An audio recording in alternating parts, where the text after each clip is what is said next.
Imagine waking up one day to find that your entire country is cut off the internet. No more social media, no more online shopping, and no more streaming services. No doubt that the internet is the backbone of our modern world. It connects us to each other. But do you know how it works? The internet is a complex system of interconnected networks that allows computers and other devices to communicate and share information with each other globally. Let's start with the switch.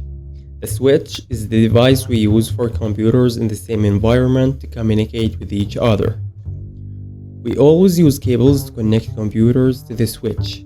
A switch cannot use wireless technology. If we want to connect computers in the same environment to each other by using only wireless technology, you can use an access point device instead of a switch device. When a switch connects several computers in the same environment, we call this a LAN, local area network.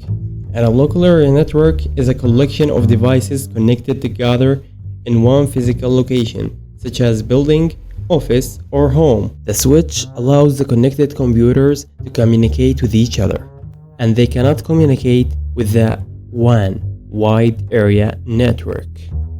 The wide area network is what really represents the internet.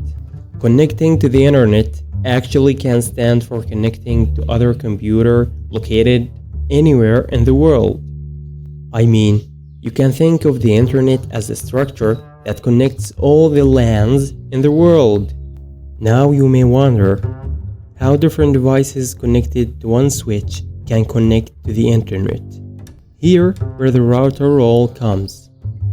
A router is a device required for a computer or electronic device to connect to the internet. Most of you have these devices in your home, and you connect to the internet by using these devices. Routers play a crucial role as the traffic cops of the internet. They determine the fastest route for your data packets to travel, ensuring they reach their destination efficiently. When you send or receive information on the internet, it is divided into tiny packets, ready to be sent across the vast ocean of networks. These are called WAN. The routers determine the best path based on the routing tables. Each router has a special processor. The routing table is created by this special processor using many different algorithms. These algorithms determine the path that the packet must go, and the result of these algorithms are added to the routing table. You may ask, where does the router get the internet from? Here comes the role of the ISP, Internet Service Provider.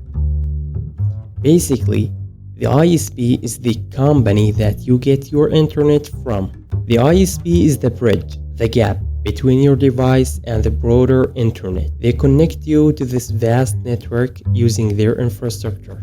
Also, there are several types of the ISPs. The ISP that connects different countries is the global ISP, and there is another type of the ISPs called the regional ISPs that connects different cities within the same country. And there are the local ISPs, like the one you are connecting from right now. Each ISP is responsible for specific routers. Worth mentioning that the global ISPs are the internet backbone. I already told you that when you send or receive information on the internet, it's divided into tiny packets. For that, the internet uses communication protocols like TCP/IP to ensure your data packets arrive safely at their destination. When you request web page or content, your request is sent to a web server. These servers store and deliver web pages and files to your device. Servers do not differ fundamentally from normal computers. However, since the servers will exchange packets with thousands of normal computers at the same time, servers must be much powerful computers in terms of hardware compared to normal computers. Behind the scene, there's a protocol named DNS. DNS is Domain Name System Protocol. It translates human-readable domain names into IP addresses. It is like a phone book for the internet. For example, when you type youtube.com in your browser sends a DNS query to a DNS server, asking for the IP of youtube.com. The DNS server looks up the IP address for youtube.com in its database. The DNS server finds the IP address for youtube.com and returns it to your browser. Your browser uses the IP address to connect to the web server that hosts the website youtube.com. While your data packets travel back and forth between your device and the server hosting the content you're accessing, making multiple hops across the network. To secure and save your data, many internet transactions are encrypted using technologies like SSL and TLS, ensuring your privacy and security. Now it's time to know what happens behind the scenes when you request a web page like facebook.com. You open your browser and type facebook.com. Then a request is sent through your router to your ISP. Your ISP has a local DNS. If they found the website IP you want to arrive, they will send it to you. If not, they will request it from another DNS until it finds the IP. If it did not find the IP at all, it will show you this message.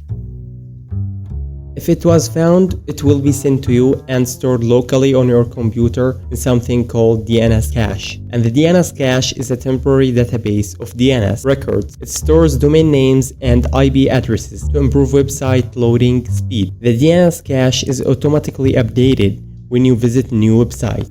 While you're watching any video on youtube.com, YouTube sends it to you piece by piece, and we call this process streaming. Now I want to show you a visual that shows the fiber optic cables undersea that connects all the world together. These 468 cable lines laid under the water represents 99% of all international communication, and these are the most important part of the internet today. Some of these cables are only 131 km long, while others are around 20,000 km and so on. And the funny thing is, breaking one of those cables can cause the internet of a whole continent to go away in a flash time, like what happened in Tonga. Look at this short cable. This cable is almost 17,000 long. It starts at France and reaches South Africa. And this cable connects 22 countries on the west coast of Europe and Africa to each other and to the internet. Worth mentioning that all these cables under the water are fiber optic cables because the fastest data transmission cable type is fiber optic cables. You can see what countries are connected directly with your country through this link. I'll leave it down below. Finally, this video is a fast brief of how the internet works. If you want to dive deep, I'll make a full playlist about networking. Subscribe for more.